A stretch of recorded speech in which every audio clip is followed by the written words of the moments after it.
Здравейте! Аз съм Маргита Гошева и съм в Пловдив. Град древен, вечен, пъстър, жив, гостоприемен и зареждащ.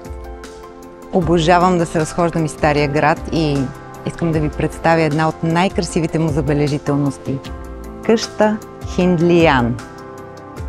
Построена е от Степан Манук, основоположник на един от четирите най-заможни арменски рода в града, известен търговец, чието сделки в началото на 19 век го отвеждат чак в Индия.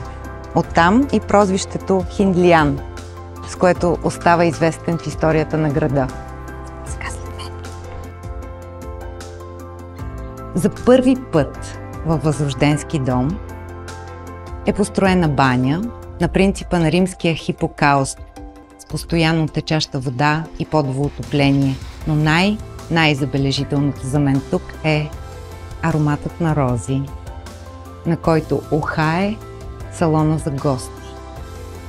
Парфюмирането става чрез вътрешен фонтан, който постоянно циркулира розова вода.